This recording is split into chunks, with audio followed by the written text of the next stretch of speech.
Hi, and welcome to Geno's Takes for NCAA basketball. Again, football tomorrow. Get ready. Let's make some money to start with these. Anchor down for this SEC matchup. See what we did, Vanderbilt fans, where your Commodores are facing the Arkansas Razorbacks in Arkansas, and they are giving the Razorbacks a deuce. Wow. Here you have a pair of teams coming off conference opening losses in the SEC.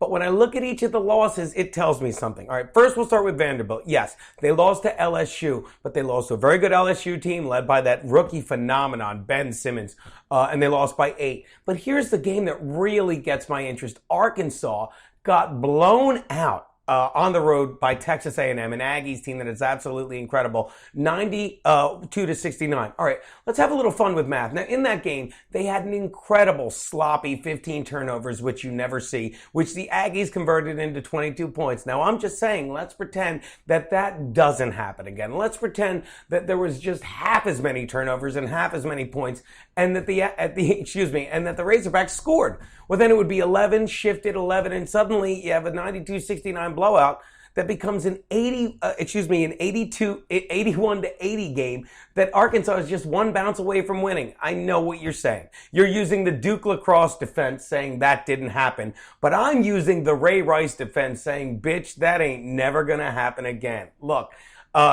the problem, the thing that stands out to me is 15 turnovers does not happen that often, especially, I don't think it's going to happen again, with a Razorback offense that is very good and playing at home. The only time you see that many mistakes in any college is the Electoral College, and that happens about just as often once a year. Now, Vanderbilt also has something they have to deal with, and that is the fact that they don't have Luke Cornett. Yes, that big kid underneath, 7-footer. He led the team in rebounds, in blocks, and now he still leads the team, unfortunately, in MCL tears. And they're going to miss this kid's big presence underneath and his even bigger presence outside on the offensive side of the ball, because this kid was shooting 40% from outside the arc, which may explain why they have lost three of their last 5 games without him, which would also explain why Ben Simmons just had a field day against Vandy with 36 points and 14 rebounds. Well, things don't get better when they travel to Arkansas, where they're going to face this huge big man, Moses Kingsley. Yeah, they shipped him in from Nigeria.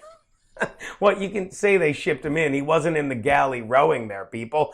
Nigerian, please. At any rate, the point is this kid's been on fire. He's averaging a double-double every night he sets on the court. 16.5 points per game, 10.1 rebounds, and he leads an offense that's top 50 in the nation scoring. According to a stat, they average 109 points every 100 possessions. Now, here's the thing. Vanderbilt averages 111 points every 100 possessions, but I will tell you this, they're not going to get an extra 15 possessions tonight from Arkansas. I am taking the Razorbacks, especially when I look at the fact they have covered 5 of the last 7 times these two teams have played, and of the last 8 times they played in Arkansas, yeah, Razorbacks have won 7. So, look, you can anchor down with the Commodores, but if you do, you miss the boat.